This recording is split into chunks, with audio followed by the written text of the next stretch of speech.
After the 1996 Olympics, Bella and Marta decided to retire from coaching.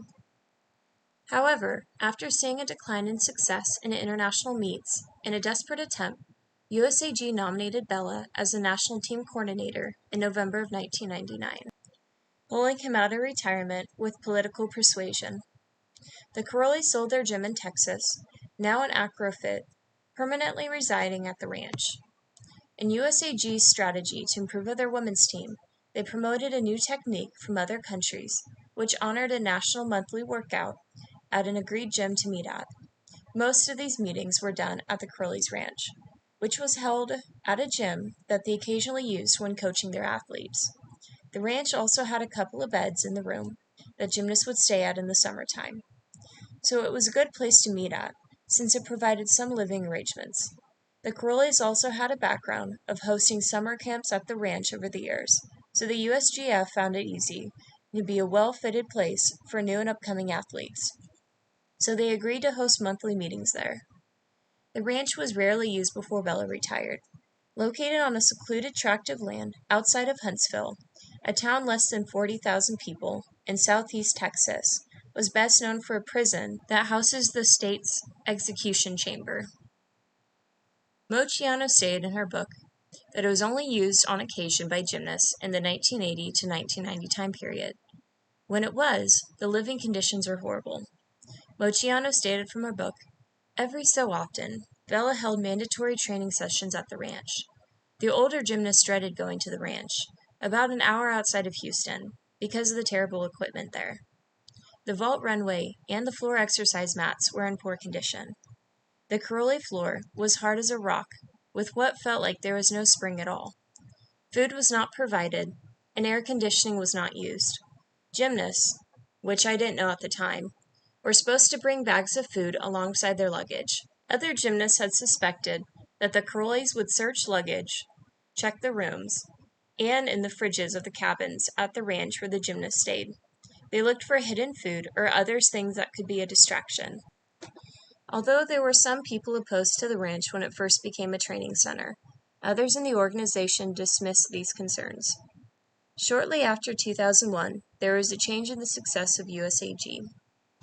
Before these monthly meetings began, it fell to just one or two coaches to figure out everything a talented gymnast needed to compete in the world stage, from drills to progressions to training plans and competitive schedules. Before, it was all up to the individual coach to get where they needed to go. Wendy Bruce, 1992 Olympic bronze medalist, said, "It was on Rita and Kevin Brown to produce me. They didn't have a lot of help, nor did they ask for a lot of help.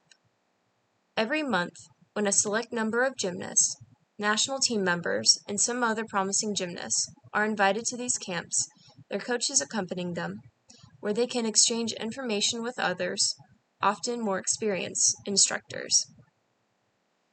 Mary Lee Tracy, assistant coach of the 1996 Olympic team and personal coach of gold medalist Amanda Borden and J.C. Phelps, spoke about how much easier it was to learn today than it was when they were coming up. "When I was in their position at their age, it wasn't like this," Tracy said. "You had to search and beg for information. Now, it's at your fingertips, and everyone is more welcoming." These monthly meetings measured physical tests, mental preparedness, technique, terminology, and teamwork between coach and athlete. The workouts were demanding, with hours long of poor conditions where gymnasts were hot and deprived of food and water. Despite the poor training plans and living conditions, this new plan was working. Simone Biles' coach agreed that today's setup made it possible for her to tutor a world-class gymnast. "I just got an incredible amount of education from the national staff," Amy Borman said. "They see Simone, they see her talent, and they know that I didn't have a lot of tools necessarily to get her where she needs to be. So instead of saying, 'Simone, you need to go to another gym,' they said, 'Amy, we're going to teach you how to get where she needs to be.'" When Marta took over as coordinator, she placed a stronger restriction in the ranch than before when she was a club coach. When Bella was in charge of the ranch, only those that were not allowed were parents, but now nutritionists, physical therapists, and doctors were no longer allowed to enter. One of the only medical professionals that was allowed was a doctor who was still in medical school and did not have much experience. Geza Pozar, at some times, claimed that Marta was more controlling of the ranch's status than Bella, stricter than him. Miss Val, former UCLA head coach, once stated, "You can trust Marta to coach the best athlete, but you cannot trust her to care about their safety." Marta's focus in the gymnast's eyes was perfection, domination, obedience, and consistency. But consistency isn't just a trait Marta Caroli values in her gymnasts. It's one she prizes in herself. When asked about the reputation of her being strict in a 2006 interview with International Gymnast, she replied, "I don't know if I'd say I'm strict. I'd rather say that I'm very consistent with my expectations." But her strict demeanor was exactly what coaches and gymnasts face daily. You were in trouble if you showed up late, if you didn't stand tall while in line, if you didn't do one more turn. It didn't matter if she was rude, though, because USAG continued to win. In 2004, the team went from third to second compared to the year prior. Chelsea Memel, Shawn Johnson, and Bridget Sloan received all-around gold at Worlds. Nastia Liukin received all-around gold at the 2008 Olympic Games.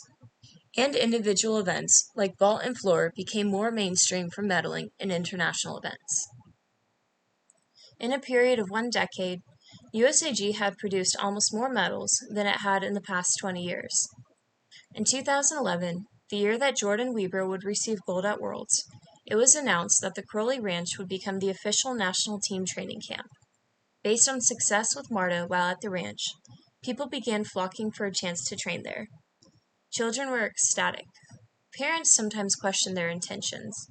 Rita Weber, Jordan's mother, read Little Girls in Pretty Boxes and was skeptical about the ranch and the Crowleys, but believed that things had changed and gotten better, assuring herself that Jordan would be safe under USAG's care.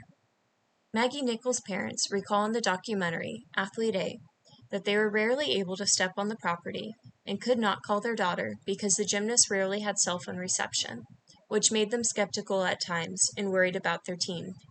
Nonetheless, both girls were peaking in the career, and without attending camps, they would not have a chance to compete at the 2012 and 2016 Olympics. Parents didn't know the abuse that happened while on the ranch because they were never invited. How could the children have known not to go if the parents couldn't stop them? A USAG staff member once released to the 30 for 30 documentary, "Gymnasts are USAG property when officially making the national team when they're at the ranch." And it was true. Maggie Nichols said that she was terrified every time she had to go to the Crowley Ranch. There was intense pressure, and she said, "The gymnasts got in trouble for ranking too low or not looking a certain way." I think people really don't understand what the ranch really consisted of and how scary of an environment it was, she says. Gymnasts were under a microscope. A 30 for 30 documentary stated that gymnasts felt like even in practice, which should be used to learn and improve on, was used as a grading tool. We were constantly judged any time we fell or messed up on a skill. They were constantly determining who was going to the next meet when we were at that ranch. We were being judged even when meets weren't going on, Jamie Danger stated in the 30 for 30 documentary. She felt like a soldier who was motivated by fear. Her dream of being an Olympian was in their hands only. Rights were severely limited, and it was as if they were slaves on a field. Gymnasts in the early 2000s stated that there was no cell phone reception and that only one payphone was available at the ranch. Gymnasts were given punch cards for the payphone, and they had to share this with other members and coaches. This isn't a red flag, but supposedly coaches and staff would listen in through the calls, through the walls, and then they would confront the gymnasts when they were upset of what they told their parents about when they were on the phone. Sam Pejic stated, with the skating lesson, that all practices were like competition, wanting to hit all routines perfectly. She states that she and others were constantly watched during camps. The duo claimed that they would not abuse their athletes, though everyone said they did. The girls feared both Bella and Marta because of the emotional and verbal abuse they observed. Now retiring their physical abuse because of the media and public attention, the two still found ways to scare gymnasts into listening to them. They brainwashed the girls into thinking that they weren't good enough, that they were too fat, or that they weren't going to make it anywhere in life. Simone Biles stated in the 30 for 30 documentary that she was more nervous about seeing Marta on a regular basis than competing at meets. Simone once was told that she was terrible at practice by Marta for not sticking a 2.5 on vault, also known as an aminar. And, just like their coaching styles at the former gym, food was the enemy, weight was your friend, and skills were always available. 13 former U.S. gymnasts and 3 coaches interviewed by the Associated Press in 2018 win at all cost culture rifled with verbal and emotional abuse. He was their little puppet. Jeanette Antolin, a former member of the U.S. national team, said, "He trained us on injuries. They got what they wanted. He got what he wanted," she said, when she used to train with the Caroli. Antolin, the former member on the U.S. national team, recalled one time when she was 15 or 16 years old. "Bella grabbed my butt and told me to lose it." Jamie Dancher states that she was afraid to eat around the Carolis while at camp because she was always told that U.S. gymnasts were out of shape even though they were on the national team. After her performance on beam at the Olympics, Bella congratulated her by saying, "Good job, little piggy." Jamie Dancer also stated that she would have her bags looked through and luggage constantly monitored with food and items that could be distractive. "I remember a coach yelling across the gym that I had a fat ass. I was 11, said Sarah Tank Orneals, who spoke in a 2018 article. Maddie Larson, who began training at the ranch when she was 10, said she feared even drinking water because it could have been possible weight gain. In the summer before the 2000 Olympics, gymnasts at the ranch stated that they were compared to a gymnast that was much younger than them because her thighs weren't touching, and they should use her as motivation to be at this weight. The gymnast, very young, had not gone through puberty. Caroli did not consider gymnasts like the 2000 Olympian Tasha Schweikert, whose body was shaped differently because of her ethnicity. The ranch also became a target for injuries. Located miles from the nearest hospital, 911 had been regularly contacted by Marta and staff for severe injuries that could no longer be treated under the poor staff of theirs like Dr. Larry Nasser. Most of their medical staff, who was either not fully credited in the state or had unsupervised practices, would regularly clear gymnasts to practice without proper treatment. And even if gymnasts were rushed to the hospital, many gymnasts, including Maddie Larson, were not educated on injuries until later, preventing proper recovery protocol. In the 30 for 30 podcast, you can hear a compilation of concerned phone calls between telephone dispatchers and the ranch employees calling of broken bones and brain injuries. The ranch was anything but harmonious. USAG coined it as a place to create memories, have fun, and set goals for NCAA and Olympic dreams.